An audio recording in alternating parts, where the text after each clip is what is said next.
There are reportedly 8 million rugby players worldwide, and in today's video I'm going to be selecting the best rugby player in each position to make up my ultimate World 15. Now this is being recorded before the Rugby World Cup, and I'm going to record the same video after the Rugby World Cup, and we'll see what positions get changed, which players get relegated and promoted into their respective positions. In many of these different positions there are players in which can easily be interchanged. It's very difficult to select sort of a unanimous World 15, as everyone's got their own opinions and what they like, what sort of style, tempo, game plan that each individual team plays. So we're going to start off with the loose head prop, and I've gone for Cyril Baille. There are many world-class loose head props. The Irish prop Porter is definitely up there in the conversation. The reason I tipped it towards Baille was that his handling ability to be able to give those little tip passes on the gain line, that little deft bit of handling just tips it into his favour. There's many props that can scrummage to a world-class level, so it's those little fine margins that can just separate you from your competition.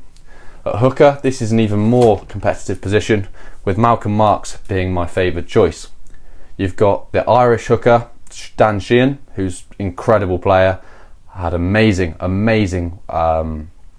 European Champions Cup final despite losing, scored a brace in what was like 10 minutes, so he's an incredible player. But the thing that sways it just in Mark's favour, just as I said about Cyril Baille, the one thing that separates him is his jackling ability. Malcolm Marx, when he gets over that ball, you simply cannot shift him, and by having him in your team you guarantee yourself at least a couple turnovers a game, which results in massive gains in territory and field position and the potential for a counter-attack. On your tight head prop, I have Tav Furlong. I think this is sort of unanimous in everyone's World 15. He's an incredible player, brilliant footwork, stepping, those deft little pop passes close to the line that I was speaking about with Cyril Baille, and he's pretty much the complete prop. He scrummages exceptionally well as well. So yeah, he was a relatively easy choice. Another relatively easy choice was Eben Etzebeth. The absolute man mountain himself is a relatively easy choice in everyone's World 15. His line-out ability, his ability to steal ball, retain ball, and also because he's so big, with a lot of second rows they can be a little bit lanky and can get tackled quite easily because players can get under their centre of mass. But Eben Etzebeth has got the bulk, the mass on him. That means he can dominate collisions both in attack and defence. To partner him in the second row, I have gone with Tad Burn. The Irish second row had a phenomenal series last year versus New Zealand and was one of the main reasons they won it. He is incredible in the breakdown, as I said about stealing ball, in the same way Malcolm Marx can get over the ball. Tad Burn does the exact same. He also has the sort of the necessities as a second row to be able to get up in the line out. He goes up at the front very well, can go up in the middle and the back, and he's a very useful weapon. Onto the blind side flanker, we have Caelan Doris. It can easily play number 8 as well, but I've put him at number 6, so I can sort of have 2 number 8s in the World 15. He's an incredible player, and once again, the same as Tad Burn, had an incredible test series against New Zealand last year. His ball carrying ability, I'd say, is the main thing that sets him apart from the competition. In a highly competitive 6 jersey with the likes of Sia Khaleesi, Peter Amani is up there as well, but Caelan Doris clears the competition for me, despite having many players hot on his heels, even the likes of Charles Olivon, Shannon Frizzell, just to name a few. At number 7 is Josh van der Flier. Now, Josh van der Flier is World Player of the Year. Last year, I believe, had an incredible Six Nations, winning the Grand Slam, and an amazing European tournament despite coming up short to La Rochelle in the final with Leinster at the Aviva Stadium. Incredible player, is amazing over the ball and does everything really well. He's also an option to throw in at lineouts if Malcolm Marx was to get injured. We saw his adaptability to have a player who, outside of the things that they have to do as a player, has taken times to learn the little added extras. So if you're in the event of an injury, he can play the role of throwing the ball into the line out, which I just thought was phenomenal. Now at number 8 is the infamous Ardie Savea. I believe he is currently in the top 3 best players in the world. His ball carrying ability, his ability to jackal, tackling, his physicality. Name something and he can do it. He's an incredible player, and I've never seen a player have like a second wind in a carry. He'll carry, looks like he's getting stopped, pulls a leg free and he's off. Incredibly physical player, and is one of my favourites to watch. At number 9, I mean, when I said Eben Etzebeth was a relatively easy call, I think this is even easier. Antoine Dupont, the talisman for both Toulouse and France. He's just an incredible player. He can do a bit of everything, just like Sarver. He's an incredibly strong, powerful player with a low centre of mass. His ability to break tackles is sort of the added extra above what a 9's supposed to do, which is box kick well and distribute well.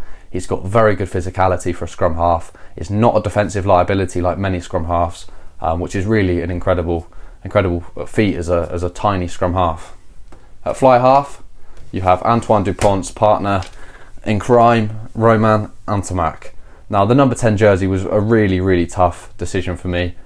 I've got the likes of Finn Russell, Damien McKenzie could also be in the shout, maybe Richie Moanga. I've probably missed a couple there, maybe Pollard.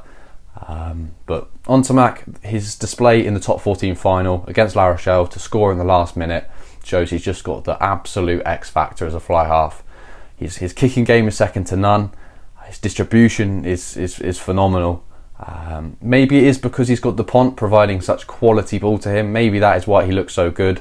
But when he has the ball, it just looks like he's got the extra half second and is playing the game just a second before everybody else and can just see the way things are panning out.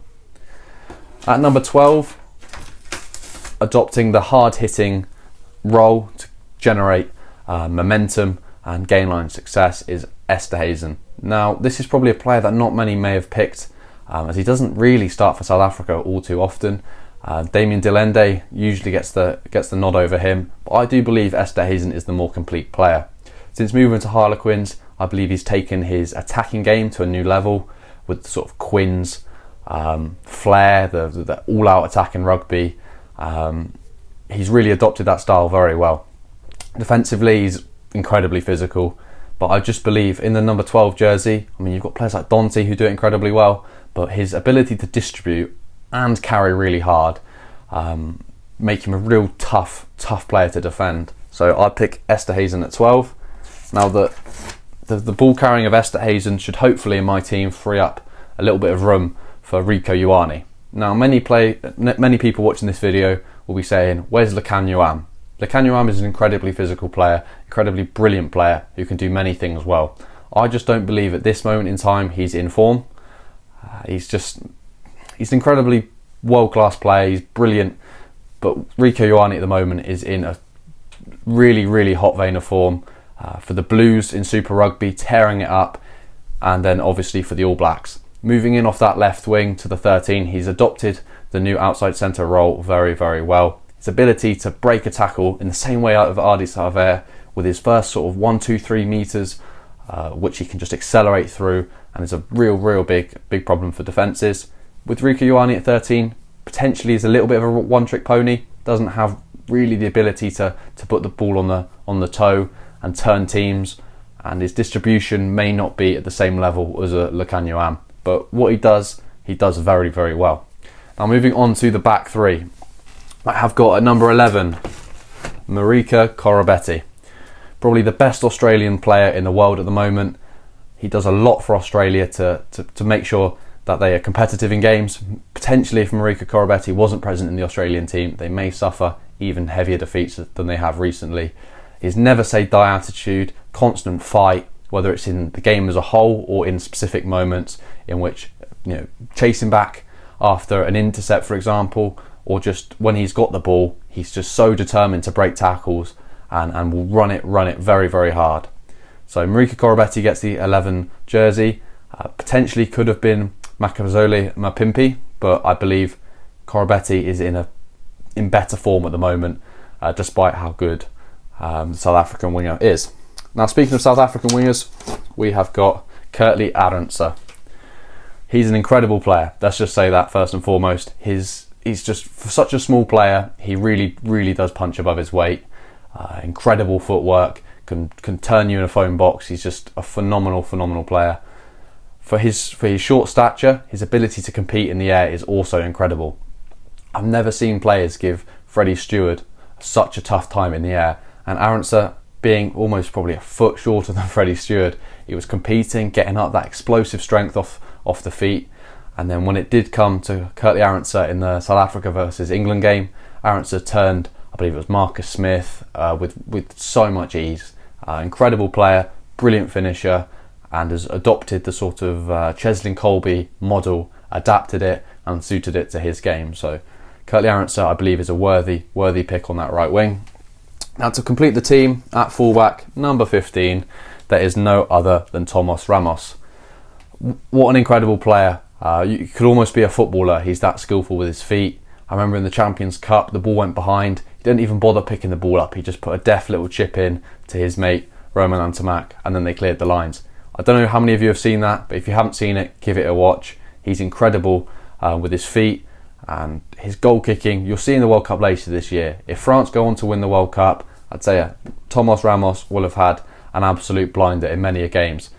50 metres plus, he can kick with supreme accuracy, and I'll just say I'll be very surprised if he was to miss a kick. It's almost a shock. You just expect everything he touch to go over, and in attack, in the same way, whatever he does touch does seem to turn to gold. I wouldn't say, other than kicking, he's a 10 out of 10 at everything. I believe there's players in the world that do individual things better than him. For example, Freddie Steward's probably better in the air. Hugo Keenan's probably a more evasive runner. But as a 15, as a fullback, a very secure option, and he really does pull his weight, and has been an exceptional player for France. Now, that is my complete 15. I'm sure many of you will have different opinions on each individual player and who you would have started. It's a real headache picking some of these players and turning down some incredible talent. So I'll be very interested to hear what team you would have selected. So make sure you do leave that in the comments. Leave a like if you enjoyed the video, and I'll look forward to seeing you in the next one. Thank you.